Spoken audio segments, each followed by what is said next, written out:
What's up guys, AZG here and welcome back to another deck of the day. Banlist season is finally here and this long-awaited banlist that was meant to put out the flames of the format instead of fixing the snake eye issue might have just run more oil into the fire. But who cares about that? Because the really important thing about this list is the long-awaited unlimited of Sky Striker Mobilize Engage finally back to 3 copies. So we're coming at you guys with our brand new Sky Striker deck profile for 2024. Sky Striker, though a huge contestant in 2019 format, has faced some major power creep throughout the years, but with a plethora of power spells added to the game and the extra consistency of Sky Striker Mobilize Engage, this deck might actually be capable of performing at a decent level since it is capable of flexing its empty main deck space for powerful cards as well as its ability to find those cards through repeated engage activations. Before we begin, if you guys like this video, make sure to hit the subscribe button and turn on notifications, and let's starting off this deck profile. We have the 3 copies of Sky Striker Raised Ray as well as the 1 copy of Rose. I do not have much to explain about this.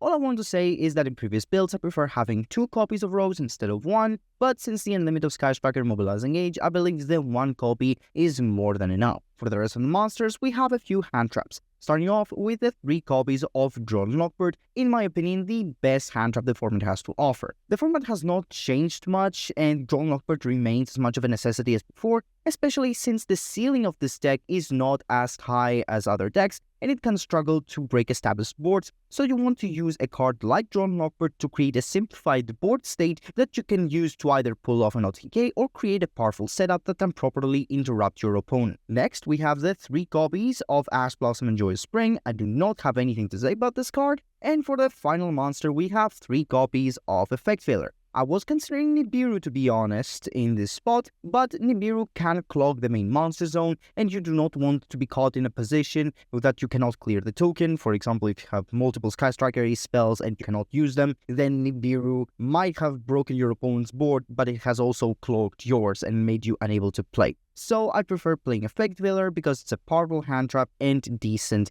enough, especially since it's also a light monster and you can use it to make a monster like Azalea in a pinch. And that's all we have for the monsters. Now we can finally move to the bread and butter of this deck, the spell cards. Starting off with a newly unlimited 3 copies of Sky Striker Mobilize Engage. This card touches your entire deck and I have nothing to add to this card. This is the best card in the deck by far and I'm very happy to have it back at 3. Next we have 3 copies of Linkage. Whether you're going first or whether you're going second, this card is extremely powerful, both as a way to tag out your Sky Strikers and create extra damage, but also because it itself takes the form of a monster in hands that you do not have access to. Therefore, I believe 3 copies of this card are an absolute must. Next, we have 3 copies of Sky Striker Widow Anchor, the main form of both damage output and stealing monsters to both interrupt your opponent as well as to create powerful link plays. And then we have the 2 copies of Sky Striker Multi-Role. I do not like playing 3 copies of this. This card is searchable by Engage and by Sky Striker Link monsters, and playing 3 copies can honestly feel a little bit bricky, so I believe 2 copies is more than sufficient in my book. After that, we have the 1 of Sky Striker card, starting off with the 1 copy of Sky Striker Shark Cannon. This card is great both to remove cards from your opponent's graveyard as well as to add bodies to your side of the field for link plays. Then we have the 1 copy of Hornet Drones. This card is another monster in this deck honestly, and the best part about it is it's also a dart, which means that you can use it to climb to a monster, just like your Dark Charmer or your Zelia. Then we have the 1 copy of Afterburners to do some nice cleanup duty. And finally, we have the 1 copy of Sky Striker Area 0, which can be used both to clean the main monster zone and dig in for striker cards, as well as a card that you can pop with your multi-roll, or in sometimes Azalea's effect, in order to trigger the float effect and get a striker. Next, we move on to some very powerful spell cards. Starting off with 3 copies of Triple Tactic Thrust. This card is very powerful, Engage is a huge ass magnet, and getting hand trapped in the second can be a huge issue. Thrust is at the very least a way to dig in for power spells in order to come back to the game, like another copy of Engage or Triple Tactic Talents. Speaking of, we then have 2 copies of Triple Tactic Talents. You really like seeing this card in your opening hand, and Thrust has plenty of search targets, so the more power spells like this one, the better in my opinion. After that, we have 2 copies of Lightning Storm. This card is very powerful in order to get rid of your opponent's problematic boards. Then we have 1 copy of Change of Heart. This card is another thrust target that you can use in order to snatch an opponent's monster and go for game easier. And finally, we have one copy of Reinforcement of the Army to round up the spell cards for the main deck. Moving on to the trap cards, we just have 3 copies of Infinite Impermanence. Nothing to say about this card. It's an all-around very powerful card that you can use going first and second. 3 copies is absolutely a must. Moving on to the next deck, we begin with 3 copies of Sky Striker Kagari, and you need to play 3 because it allows you to both recycle your Engage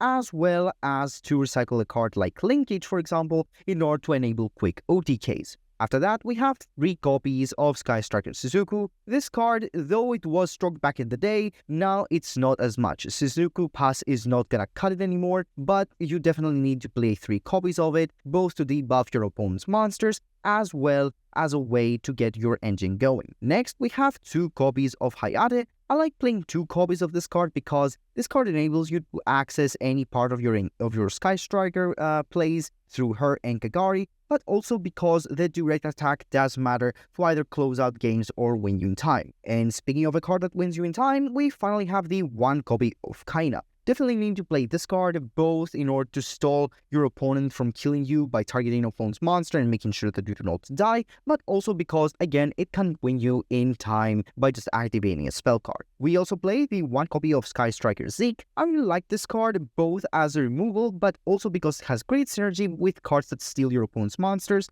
like Talents, Change of Heart, and Anchor, of course, because you can steal an opponent's monster and then sack that opponent's monster in order to give Zeke 1000 attack points. And for the final Sky Striker monster, we have the 1 copy of Sky Striker Azalea. This card is very strong, though its typing is very weird. It requires 2 monsters with Chaos typing, meaning Light and Dark, but it is very powerful, and it can allow you to break a card like your Sky Striker Area 0 in order to trigger the graveyard effect, and it's just a very nice removal. For the generic Link monsters, we have 1 copy of Hita, the Fire Charmer Blaze, as well as 1 copy of Dark, the Dark Charmer Gloomy. Both are very strong and necessary in this format, and the best thing about Dark is that he enables you to get 2 monsters that are Dark that you can use to go into your Azalea and get the ball rolling that way. Next, we have the 1 copy of SP Little Knight because he is incredible and a very powerful card that can also enable you to empty your main monster zones. And finally, we have 1 copy of Access Code Talker